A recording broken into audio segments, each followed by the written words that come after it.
ഒരു മാസം കൂടെ കഴിയണം. അപ്പോൾ കുറച്ചിരിക്കുന്ന വരെ.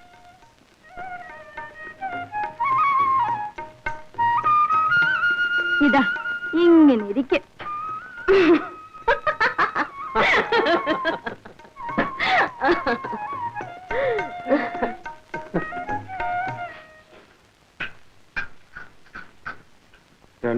രൂപയ്ക്ക് എന്ത് ചെയ്യും?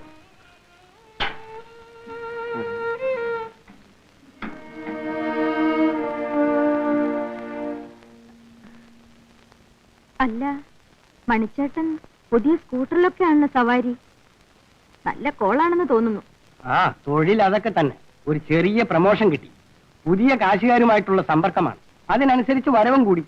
ഒരു മാലതി പോയെന്ന് വിചാരിച്ച് ഞാൻ നശിച്ചു പോകുന്നില്ല. ഈ ബിസിനസ്സിൽ ചേട്ടന് ജയിക്കാൻ ആരാ? കൈമണി അടിക്കുകയാണോ? തുറന്നു പറയാമല്ലോ, വേലുവേട്ടന് ഒരു ജോലി കിട്ടാൻ സാധ്യതയുണ്ട്. ആ, അപ്പൊ ഇതുവരെ ചാപ്പാട് ചക്കാത്തിലായിരുന്നല്ലേ? ജോലി കിട്ടണമെങ്കിൽ 2000 രൂപ ഡെപ്പോസിറ്റ് കൊടുക്കണം. മണിച്ചേട്ടൻ ഒന്ന് സഹായിച്ചാൽ. 2000 എന്റെ അടുത്ത് എവിടെന്നാ? എനിക്കറിയാം, എന്നെ കൊണ്ട് ചേട്ടന് ഇപ്പോൾ ഒരു പ്രയോജനവും ഇല്ലല്ലോ. കറക്റ്റ്. നീ ഇപ്പൊ പറ, നീ പഴയ തൊഴിലിന് റെഡിയാണെന്ന്. നിനക്ക് എന്തൊക്കെ വേണം? എന്നോട് ഇങ്ങനെ സംസാരിച്ചെന്ന് വേലുവേട്ടൻ അറിഞ്ഞാൽ തന്നെ വെറുതെ വിടില്ല. ജീവിക്കാൻ വല്ല വഴിയും നോക്ക് മാലതി. എവിടെ? ഇപ്പൊ പറഞ്ഞാൽ നിന്റെ തലയെ കയറുമോ? 2 മാസം മുമ്പ് നീ വന്നിരുന്നെങ്കിൽ ചോദിച്ച കാശ് കിട്ടുമായിരുന്നു. സിനിമ എടുക്കാൻ തുടങ്ങി, കാശൊക്കെ അതി മുടങ്ങി. വിമൽ എങ്ങനെ അതിൽ പോയി കുടുങ്ങി? നല്ലൊരു ഡയറക്ടറുമായി പരിചയപ്പെട്ടു. ഒരു കഥയും കിട്ടി. അങ്ങനെ അങ്ങ് തുടങ്ങി. ആരുടെ കഥയാ? ഞാൻ എഴുതിയതാ. കഥാനായിക ഞാൻ തന്നെ. എന്റെ കഥയാ ഞാൻ എഴുതിയിരിക്കുന്നത്. വേറെ ആരഭിനയിച്ചാലും ഞാൻ ചെയ്യുന്ന പോലെ വരുമോ? അത് ശരിയാ. ഓ, ഈ സിനിമ എടുക്കുന്നതിനേക്കാൾ നമ്മുടെ തൊഴിൽ എത്രയോ ഭേദമാ. മഹാറാണിയെ പോലെ ജീവിക്കാം. പല്ലിളിച്ച് കാണിക്കേണ്ട പിഴപ്പായിരുന്നെങ്കിലും അപ്പൊ ഉള്ള കാശ് കൈ കിട്ടും. ഇത് കാശും അങ്ങോട്ട് കൊടുത്ത് പല്ല് വിളിക്കേണ്ടിയിരിക്കുന്നു. എന്തൊരു നാണക്കേട്. ആ, വേണമെങ്കിൽ അദ്ദേഹത്തോട് പറഞ്ഞേ ഏതെങ്കിലും പടത്തിൽ ചാൻസ് വാങ്ങിച്ചു തരാം. വല്ല 50-100 കിട്ടും. അദ്ദേഹം എന്ന് പറഞ്ഞ അദ്ദേഹം ഡയറക്ടർ. ഓഹോ, എനിക്ക് ചാൻസ് ഒന്നും വേണ്ട. 2000 രൂപ കിട്ടിയാൽ കൊള്ളാമായിരുന്നു. അയ്യോ, നീ വേറെ എവിടെയെങ്കിലും ശ്രമിക്കും. ശരി. ആ, ഏതായാലും നീ വന്ന സ്ഥിതിക്ക് ഞങ്ങളുടെ സിനിമാ പടത്തിന്റെ ആൽബം ഒന്ന് കണ്ടേച്ച് ചോദിക്കും. വേണ്ട, സിനിമ പുറത്തിറങ്ങട്ടെ, ഞാൻ കണ്ടോളാം. അയ്യോ, അത് പുറത്തിറങ്ങത്തില്ല. അതുകൊണ്ടാ പറഞ്ഞത്. ഞാൻ പിന്നെ വരാം.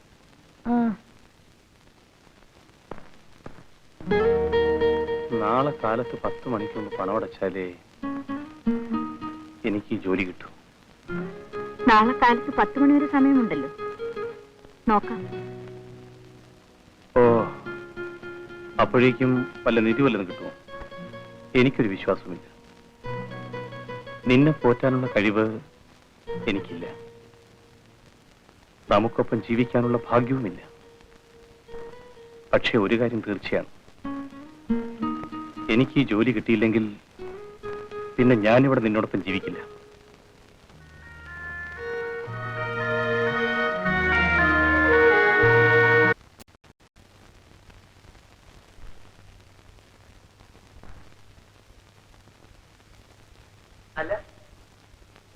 അല്ല, ഇതാര്? മാലതി? നിന്റെ വീമ്പും ആൾക്കാരൊക്കെ എന്തായണേ ശീലാവതി? കാക്ക കുളിച്ച കൊക്കാവും. അപ്പോ വേലുവിന് നിന്നെ മതിയായി അല്ലേ?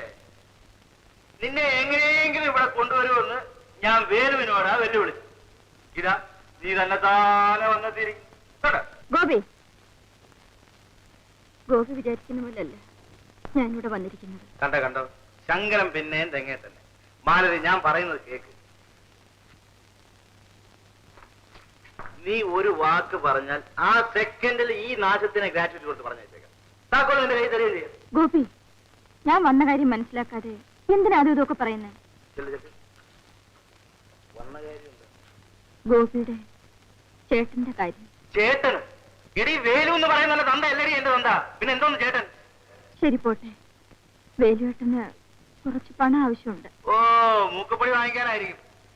2000 രൂപ പണം അടച്ചാൽ അങ്ങനൊരു ജോലി കിട്ടും. ഇന്ന് 10 മണിക്കുള്ളിൽ വേണം. എവിടെയൊക്കെയോ ശ്രമിച്ചു നോക്കി. അവസാനം എന്റെ കാക്ക തന്നെ വരേണ്ടി വന്നു. അല്ല, കുറെ കാലം ആയല്ലോ ഈ തൊഴിൽ തുടങ്ങി. ഒരു സമ്പാദ്യമില്ലേ കയ്യില്? അല്ല, പണം തന്നാ എനിക്ക് എന്തോ തരും? ഒരു വർഷത്തിനകം എങ്ങനെയെങ്കിലും പണം തിരിച്ചു തന്നേക്കാം. പണമൊന്നും തിരികെ തരണ്ട, ഇവിടെ വന്നാ മതി. എന്റെ കൂടെ താമസിക്കും. നിന്നെ ഒരു മനുഷ്യനായിട്ട് കരുതി വന്ന് എന്നെ വേണം പറയാൻ. കുറെ എണ്ണം ആയല്ലോ, മതിയായില്ലേ? എന്താണ് ഈ പറഞ്ഞത്? ദേവടിച്ച് ആ ഭാഷ എനിക്കും അറിയാവടാ.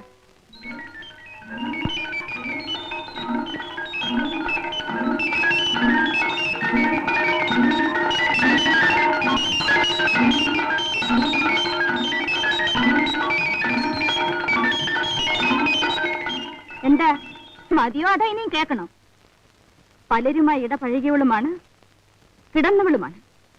ഇനിയും പറയട്ടെ, അല്പമെങ്കിലും ദയ തോന്നുമെന്ന് കരുതി ഞാൻ വന്നതാ. വെറും പെണ്ണുപിടിയൻ.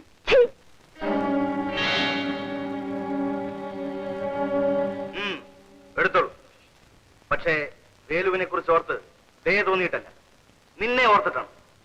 നിന്റെ കൂടെ കഴിഞ്ഞ പല രാത്രികളെ കുറിച്ച് ഓർത്തിട്ടാണ്. നിന്റെ ഭർത്താവിന് എന്ന് പണം സമ്പാദിച്ച് കടം വീട്ടാൻ സാധിക്കുന്നു, അന്ന് തിരികെ തന്നാൽ മതി. എടുത്തോളൂ. എന്താ ആലോചിക്കുന്നു? എടുത്താൽ കൈ പൊള്ളുമോന്ന് ഭയപ്പെടുന്നു. കനൽക്കട്ടയെ പോലും ഐസ് കട്ടയാക്കാനുള്ള കഴിവ് നിന്റെ കൈവക്കുണ്ടല്ലോ. എടുത്തോളൂ.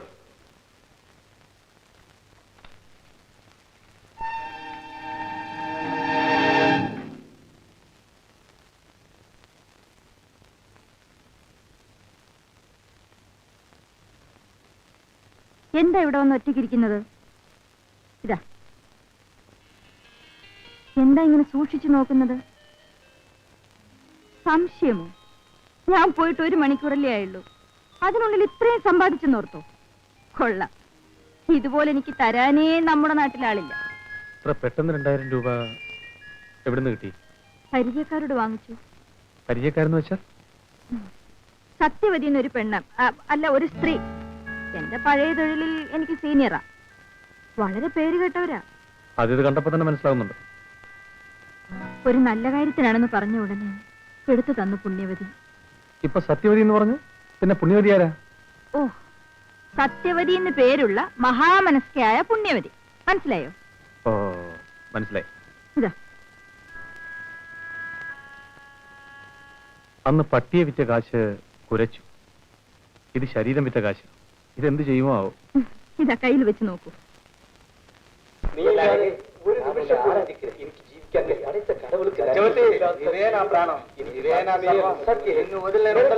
എന്ത് കേൾക്കുന്നു?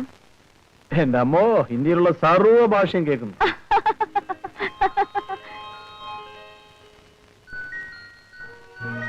നിങ്ങൾ എത്ര സുന്ദരനാണെന്ന് അറിയാമോ? ഞാൻ എപ്പോഴും കണ്ണാടി കാണുന്നതല്ലേ. കൊതിയോ? എന്നാൽ ഇതൊന്ന് അലച്ചു വിട്ടേ.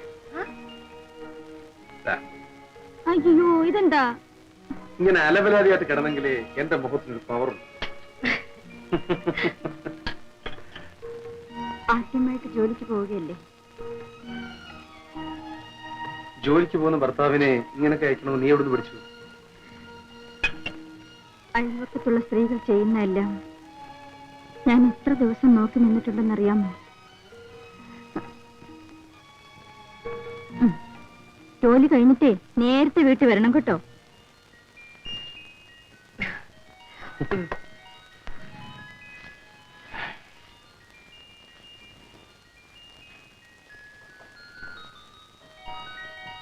താൻ എന്താണ് ഇങ്ങനെ വിളിച്ചു നിൽക്കുന്നത്?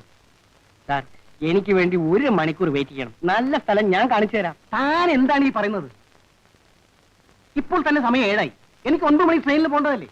ഇങ്ങനെ ധൃതി കൂട്ടിയാൽ നല്ലതൊന്നും കിട്ടൂല സാർ. താൻ പോടും, ഞാൻ നോക്കിക്കോളാം. അങ്ങനെ അങ്ങ് ദേഷ്യം വന്നാലോ? 1/2 മണിക്കൂർ വെയിറ്റ് ചെയ്യണം. ഞാൻ ഇപ്പൊ പോയിക്കൊണ്ടുവരാം.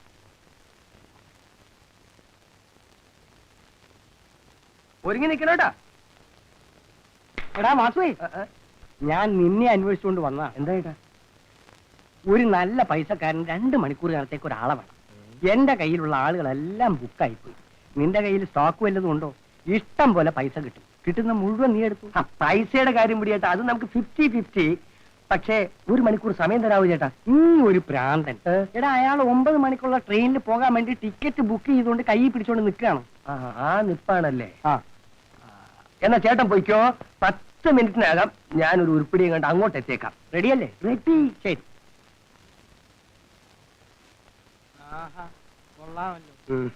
ഈ ലോഡ്ജ് പുതിയതാണല്ലേ? ഞാൻ ഇതുവരെ ഇവിടെ വന്നിട്ടില്ല. ഞാനേ ഇവിടെ ഒരു റൂം സ്ഥിരമായിട്ട് അങ്ങ് എടുത്തിട്ടിരിക്കുക. എന്നാ ഒരു കാര്യം ചെയ്തോ, പിടിച്ചോ, വിളിച്ചോ. നീ കേറിപ്പോരെ. എവിടെയാണ്?